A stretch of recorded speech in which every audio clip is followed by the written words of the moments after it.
بیت اللہ جانا، اس کی زیارت کا ارادہ کرنا، قصد کرنا، اور وہاں جا کر مناسک حج، جس طرح نماز کے اراکین کو ہم ارکان یا شرائط سے تعبیر کرتے ہیں، تو حج کے اراکین کو مناسک سے تعبیر کیے جاتے ہیں۔ مناسک حج ادا کرنا، خاص وقت میں خاص جگہ پر جا کر خاص مناسک کی ادائیگی کا نام حج ہے۔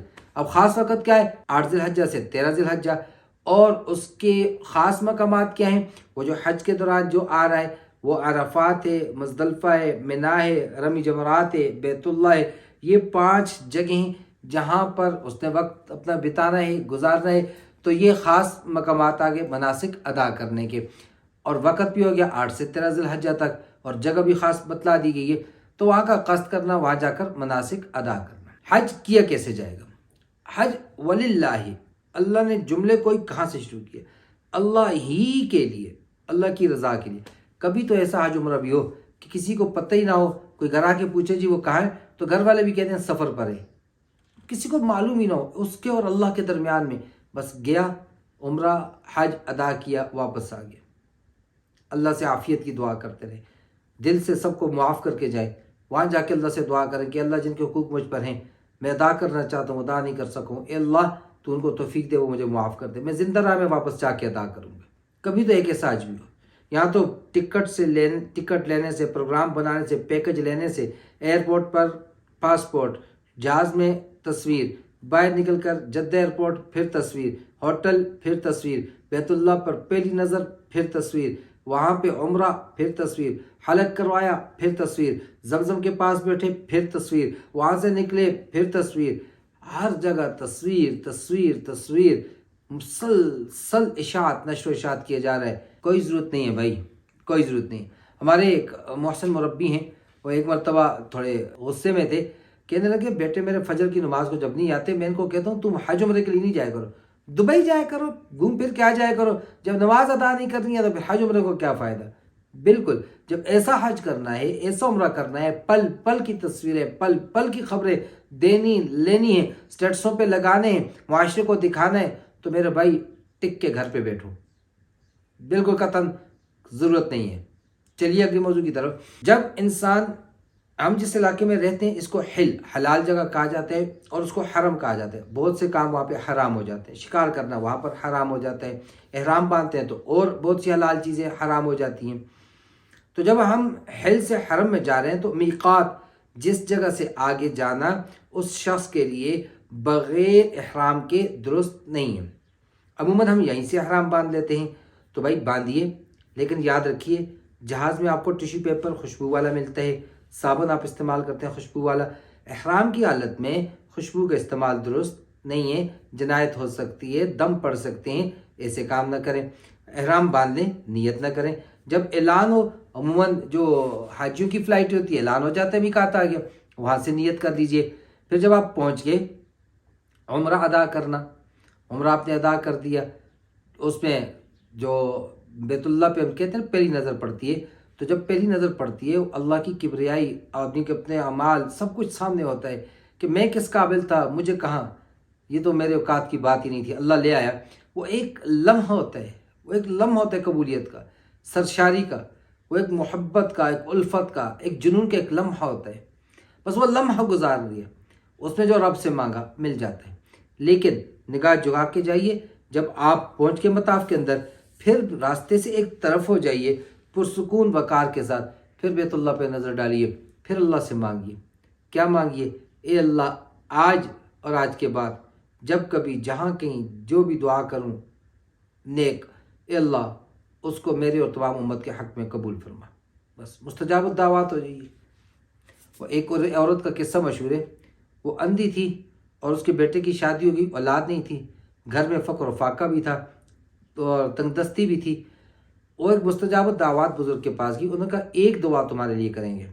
تو اس عورت نے وہ ایک دعا بتائی جس میں اس نے سب کچھ مانگ لیا۔ اس نے کہا حضرت بس میرے لیے دعا کیجئے کہ میں اپنے پوتے کو اپنی آنکھوں سے چاندی کے پیالے میں سونے کے چمچ سے کھاتا ہوا دیکھ لوں۔ بینائی مانگ لی، اولاد کی اولاد مانگ لی، سونے کا چمچ، مال و دولت بھی مانگ لیا۔ تو دعا ایسی جامع ہونی چاہیے، ایک ہی دعا جو سب پہ حاوی ہو جائے، جو سب پہ حاوی ہو جائے، ایک ہی دعا۔ اس کے بعد شروع کیجیے اپنا طواف کہ حجر اسود آپ کی بائیں طرف ہو اور دائیں طرف اس کی وہ سبز سی لائٹوں نے لگائی ہوئی نشانی ہے۔ یہاں دوسری بڑی غلطی ہماری ہے کہ ہم چلتے جا رہے ہیں، ساتھ ہماری ویڈیو چل رہی ہے، ساتھ بیت اللہ کی طرف لگائی ہوئی ہے اور ہم بیت اللہ کو دیکھ رہے ہیں۔ دوران طواف بیت اللہ کو نہیں دیکھنا میرے بھائی، نگاہیں جھکائیں، طواف کرتے جائیں۔ وہ جو دیوانہ اپنے محبوب کی گلیوں میں چکر لگا رہے بس وہ کیفیت طاری ہو، چکر لگائیں۔ پھر اس کے بعد جب مکمل ہو گیا تو مقام ابراہیم، پورا حرم مقام ابراہیم ہے، کہیں بھی 2 رکعت نماز جہاں لوگوں کے لیے تکلیف نہ ہو سائڈ پہ ہو کے پڑھ لیجئے۔ پھر صفا اور مروہ کے درمیان میں سعی کیجئے، دونوں مقامات پہ دعا قبول ہو رہی ہے، دونوں مقامات محبت کے مقام ہیں، ماں بیٹے کی محبت میں تڑپ رہی ہے، دوڑ لگائیں، والدین کے لیے دعائیں مانگیں، اولاد کے لیے دعائیں مانگیں، اور پھر میرے بھائی باہر نکلیے، حلق کیجئے، احرام اتاریے، آپ کا عمرہ مکمل۔ اب آگے حج کی تیاری چل رہی ہے۔ اب حج کے دن ہیں 8 سے 13 تاریخ تک۔ 8 تاریخ کو حاجی منا جاتے ہیں، لیکن ایک ہے سنت حج اور ایک ہے کہ معذوری کی وجہ سے اتنی رونق ہوتی ہے، رش نہیں کہنا چاہیے، رونق اتنی ہوتی ہے، اتنے وہاں پہ ہلچل ہوتی ہے، اتنے ہلا گلا اور ایک دیوانوں کا ہجوم ہوتا ہے کہ وہاں پھر سفری چیزوں کو مینیج کرنے کے لیے گورنمنٹ پہلے سے لوگوں کو شفٹ کر رہی ہوتی ہے، تو وہ ضرورت کی بنا پر جائز۔ اصل طریقہ کیا ہے اس کو سن لیجئے۔ 8 ذو الحجہ کو حاجی احرام باندھ کر مینا میں پہنچے گا، 5 نمازیں مینا میں ادا کرنی ہیں۔ 8 ذو الحجہ کی ہم نے ادا کرنی ہے ظہر، عصر، مغرب، عشاء 8، اور 9 کی فجر، اور 9 یوم عرفہ ہے، اور وقوف عرفہ فرض ہے، احرام باندھنا فرض ہے، نیت کرنا فرض ہے۔ وقوف عرفہ سب سے بڑا رکن رہ گیا تو حج ادا نہیں ہوگا۔ 9 کو جانا ہے ہم نے وقوف عرفہ کے لیے۔ 9 کی فجر کی نماز خوب روشنی کر کے پڑھنا، پورے قرار سکون کے ساتھ خیمے سے نکلے، عرفات کی طرف نکل جائیں۔ اب مسجد نمرہ پہنچ کے رش نہیں ہے، سکون سے آپ کو جگہ مل رہی ہے، وہاں بیٹھ جائیں، خطبہ حج سنیں اور ظہر اور عصر کی نماز اکٹھی پڑھیں۔ جگہ نہیں ملی آپ اپنے چلے گئے خیمے کے اندر، وہاں ظہر اور عصر کی نماز اپنے اپنے وقت میں ادا کی جائے گی۔ اب ظہر اور عصر کی اکٹھی پڑھی یا اپنی اپنی الگ الگ پڑھی، اصل کیا ہے کہ آپ صلی اللہ تعالی وسلم دعا فرما رہے ہیں اور آپ کا سر عاجزی سے جاگ کر کوہان کے ساتھ لگ رہا ہے، تو آپ خوب باہر نکلیں، خیموں سے باہر نکلیں، اس گرمی میں کھڑے ہوں، اس رب کو دکھائیے تیری محبت میں آیا ہوں، تیرے لیے آیا ہوں۔ تو وہاں پہ کھڑے ہو کر خوب رو کر، خوب عاجزی کے ساتھ گڑ گڑا کر، اپنے گناہوں کے استحضار کے ساتھ اللہ کی رحمت پہ نظر رکھتے ہوئے مانگیں۔ یہ وہ دن ہے کہ جب پہاڑوں پر شیطان چیخ رہا ہوتا ہے آج ہی میرے ہاتھ سے نکل گئے۔ یہ وہ دن ہے کہ جس وقت شام کو سورج غروب ہوتا ہے تو حاجیوں کے گناہوں کو لے کے ڈوبتا ہے۔ اس دن کی عظمت، اس مقام کی عظمت، اس عمل کی عظمت دل میں رکھ کر خدا کو راضی کیجئے، مانگ کے راضی کیجئے، لے لیجئے جو کچھ لینا ہے، اور مغرب تک وہاں ٹھہرنا ہے، مغرب کی نماز نہیں پڑھنی۔ جب مغرب سورج غروب ہو گیا، اب 9 تاریخ کو یہاں سے ہم واپس چلیں گے مزدلفہ کی طرف۔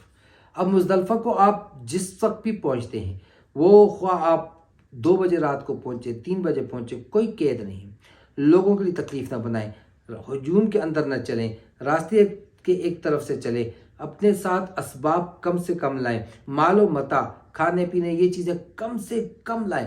کم کھائیں گے، کم رفع حاجت کے لیے جائیں گے، کم آپ کو اپنی ذاتی تقاضوں کے لیے جانا پڑے گا، اللہ سے مانگنے کا وقت، اللہ سے لینے کا وقت زیادہ ملے گا۔ اب چلے جائیں، جب آپ پہنچ گئے مسجد مشعر حرام کے پاس، مزدلفہ میں آپ پہنچ کے وہاں مغرب عشاء کی نماز اکٹھی پڑھنی ہے۔ مسجد نمرہ کے اندر عرفات میں ہم نے ظہر عصر اکٹھی پڑھی، مغرب عشاء ہم نے 9 ذی الحجہ کو رات کو وقوف عرفہ کے بعد جا کر ہم نے اکٹھی پڑھ لی۔ فجر کی نماز پڑھ لی، فجر کی نماز کے بعد وہیں سے کنکریاں، چھوٹی کنکریاں لینی ہیں، تراڑے نہیں لینی ہیں، چپلیں نہیں مارنی شیطان کو، کنکریاں لینی ہیں مسور کی دال کے برابر، چنے کی دال کے برابر کنکریاں۔ وہاں سے آپ دن گن لیجئے کتنے دن آپ نے، 13 تاریخ تک، یعنی 10 کو آپ نے مارنی ہے، 11، 12، 13، 4 دن ہیں آپ کے، اور 7 7 7 21 21 چوک 84 84 کنکریاں گن کے لے لیجئے۔ اور مستحب یہ کہ اگر شک ہو کہ شاید یہ وہ ناپاک ہوں یا کچھ، دھو لیں ان کو، بوتل میں چھوٹی میں ڈال کے اپنے پاس رکھتے ہیں۔ پھر 10 کو فجر کی نماز پڑھ لی، یا وہ دن ہے جس دن ہم یہاں دوسرے ممالک میں عید کی جاتی ہے، قربانی کی جاتی ہے، حاجی یہاں سے چل پڑے گا، مسجد مشعر حرام سے ہم چل پڑے، رفتہ رفتہ رفتہ رفتہ ہم پہنچ کے رمی جمرات میں، 3 وہاں پر جمرے ہیں۔ اب ان تینوں میں کنکری کوشش کیجئے جیسے ہی شروع ہوتے ہیں، اس طرح سے ٹائپ کی وہ شکل ہے، تو یہاں سے شروع ہو رہے آپ چلتے جائیں، جب اینڈ پہ پہنچے وہاں رش بالکل نہیں ہے، پرسکون ہو کر ماریں۔ جو کنکری زور سے ماریں گے وہ لگ کے واپس آئے گی، وہ قبول نہیں ہے۔ اور نیچے ماریں وہ ایک نشاندہی ہے، اس جگہ میں اس خبیث نے، اس شیطان نے ابراہیم علیہ السلام کو ورغلانے کی کوشش کی تھی۔ حج کیا ہے؟ ابراہیم علیہ السلام ملت ابراہیمی پر چلنے کا نام ہے، ان کے نقش قدم پر چلنے کا نام ہے۔ تو ہم نے شیطان کو نہیں، اپنے نفس امارہ کو کنکر مار رہے ہیں۔ اگر وہ کنکر میں اپنے آپ کو ماروں تو کس زور سے ماروں گا؟ پر اس ترتیب سے دعا پڑھتے ہوئے مارتے جائیں نیچے کی طرف، تہ کی طرف، اور تینوں پہ مار دی، پھر واپس ہو جائے۔ اب رمی کرنے کے بعد اگلے سٹیپ ترتیب سے، پھر وہ کون سے ہیں؟ ترتیب احناف کے واجب ہے، باقیوں کے یہاں سنت ہے۔ تو ترتیب میں اس کے بعد پھر کیا ہے؟ ہم نے رمی کر دی، رمی جمرات ہو گئے، شیطان کو کنکریاں مار لی۔ اب مذبح خانہ تلاش کریں، قربان گاہ تلاش کریں، وہاں جائیں، قربانی کریں۔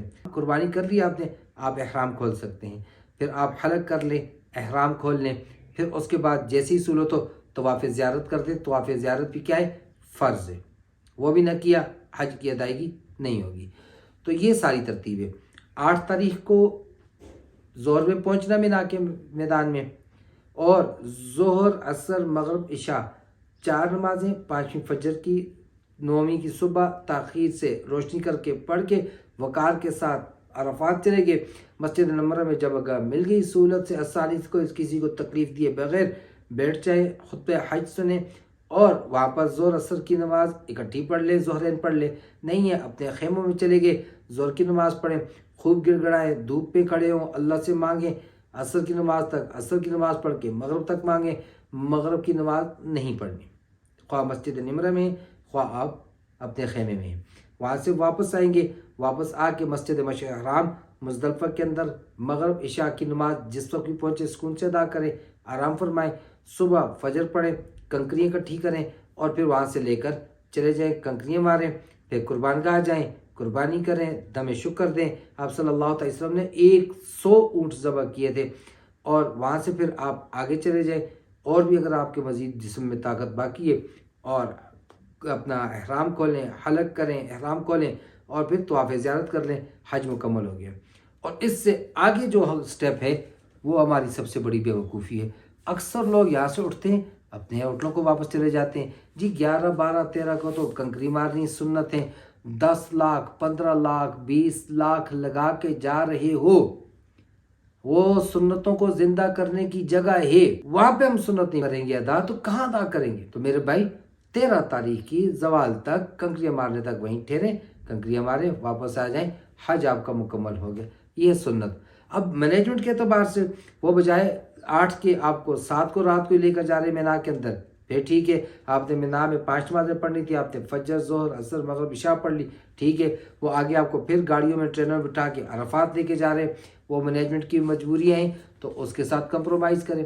اللہ نے توفیق دی، طاقت دی، پیسہ بھی دے دیا، جوانی صحت بھی دے دی، پیدل کریں سارے کا سارا، اللہ کو اپنی محبت دکھائیں، شوق دکھائیں۔ ہمارے ساتھ اس سفر کے اندر ایسے ایسے بوڑھے تھے، اللہ رب العزت ان کے بڑھاپوں میں برکت عطا فرمائے، پیدل، اور یقین جانیے رشک آتا تھا ان کو دیکھ کر۔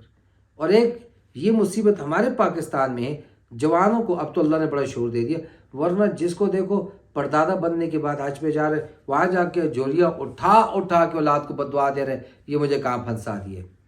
سیکھ کے بھی تو نہیں جاتے نا، اس مقام کی عظمت کا نہیں پتہ، اس مکان کی عظمت کا نہیں پتہ، ان دنوں کی عظمت کا نہیں پتہ، اس عبادت کی عظمت کا نہیں پتہ، سیکھے بغیر جا رہے، کچھ دین سے کچھ نہیں ہے، وہاں جا کر بجائے دعا کرنے کے لاکھوں روپے لگا کے بھیجا اولاد نے، اس کے لیے بد دعائیں کر رہے ہیں۔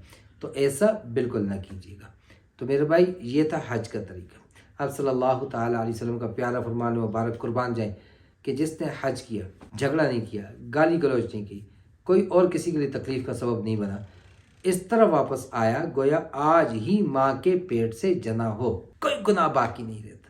40 دن تک دعائیں قبول ہوتی ہیں، لیکن فلا رفث ولا جدال ولا فسوق فی الحج، نہ کوئی لڑائی، نہ کوئی جھگڑا، نہ کوئی دھکم پیر۔ اور میرے بھائیو، ہر حاجی سے یہ گزارش ہے، ہاتھ جوڑتا ہوں خدا کے لیے، کیمرے والے موبائل لے کر نہ جائیں، چھوڑ دیں، دفع کریں دنیا کو، چھوڑ دیں ان چیزوں کو۔ اور پھر جب وہاں سے مدینہ جاتے ہیں، روزے رسول پر حاضری کے لیے جاتے ہیں، ہائے ہائے، جہاں تو اونچا سانس لینا بھی میرے بھائی بے ادبی ہے، وہاں سلام کے لیے جا رہے، باب اسلام سے داخل ہو رہے، اور کیمرے یوں اٹھائے ہوتے ہیں۔ اور میرے بھائیوں، کیوں عذاب الہی کو؟ یقین جانیے اگر وہاں نبی کریم صلی اللہ علیہ وسلم نہ ہوتے، سراپ رحمت نہ ہوتے، رحمت للعالمین نہ ہوتے، وہیں زمین پھٹتی، ہم سارے کے سارے اس میں غرق ہو جاتے۔ یہ ہماری بے ادبی ہے وہاں پر۔ تو اپنے آپ کو بے ادبیوں سے بچائیں، نیکی نہیں کر سکتے گناہ نہ کریں، کچھ لے کے نہیں آ سکتے تو ان کیے ہوئے اعمال دے کر نہ آئیں، ضائع کر کے نہ آئیں۔ اللہ نے بے ادبیوں کے متعلق فرمایا ان تحبط اعمالکم وانتم لا تشعرون، ایسا نہ ہو کہ تم انجانے میں، جان بوجھ کر نہیں، انجانے میں بے ادبی کر جاؤ اور تمہارے سارے اعمال سلب کر دیے جائیں اور تمہیں اس بات کا احساس تک نہ ہو۔ ریاض الجنہ میں 2 نفل پڑھنے کے لیے درز استغفر اللہ، وہ بے اکرامیاں بے ادبیاں میں نے دیکھی ہیں، لحاظ ختم، دوڑا جا رہا ہے۔ خدا کے بندو، نہ پڑھے تو کیا سب کفر ہو جائے گا؟ 2 نفلوں کے لیے ساری عبادات کو ضائع کر رہے ہو۔ اور آقا نامدار صلی اللہ علیہ وسلم کے ممبر کی طرف دیکھو، وہاں یہ تصور کرو آپ صلی اللہ علیہ وسلم بیٹھے ہیں، بھاگ کے جا سکتے اس طرح؟ کیا مذاق بنایا ہوئے؟ تو نیکیاں کرنے جا رہے ہو، گناہ لے کر نہ ہو، نیکیاں لے کر آؤ۔ کہ وہ دانا شخص نہیں ہے جو پھٹی جیب میں پیسے ڈال رہے۔ تو میرے بھائیو، اپنی جیب کی حفاظت پہلے کیجیے۔ اب ہمارے اخلاق، ہمارا کردار، وہ ہماری 4 دیواری ہے، قلعہ ہیں، ہمارے اعمال کی حفاظت کرنے والے ہیں۔ اور میرے بھائیو، اگر ہم نے اعمال کی حفاظت نہ کر سکے تو ہم بیوقوف ہیں، سمجھدار نہیں ہیں۔ اللہ رب العزت مجھے اور آپ کو، ہر ایک کو، اپنے پاک گھر کی، اپنے پاک رسول اللہ صلی اللہ علیہ وسلم کے روضے مبارک کی قبول حاضری نصیب فرمائے۔ اللہ ہم سارے کے سارے کہہ دیجئے لبیک اللہم لبیک، لبیک لا شریک لک لبیک، ان الحمد والنعمت لک والملک لا شریک لک۔ سارے تلبیہ پڑھ لیجئے۔ حضرت ابراہیم علیہ السلام نے جب آواز دی تھی، جس نے لبیک کہا تھا، وہ ان کا معجزہ کہ قیامت تک آنے والی ارواح نے بھی لبیک کہا، اللہ نے ان کو بلایا۔ اللہ مجھے اور آپ کو بابر قبول حاضر نصیب فرمائے۔ اے اللہ، ہم دل سے کہتے ہیں لبیک اللہم لبیک، لبیک لا شریک لک لبیک، ان الحمد والنعمت لک والملک لا شریک لک۔ اے اللہ، تو ہمیں بلا لے، ہمیں اپنے گھر کے، اپنے پیارے رسول صلی اللہ علیہ وسلم کے روضے کی قبول حاضر نصیب فرما۔ اللہ مجھے اور آپ کو سمجھ اور عمل کی توفیق عطا فرمائے۔ وما علینا الا البلاغ۔ السلام علیکم ورحمۃ اللہ وبرکاتہ۔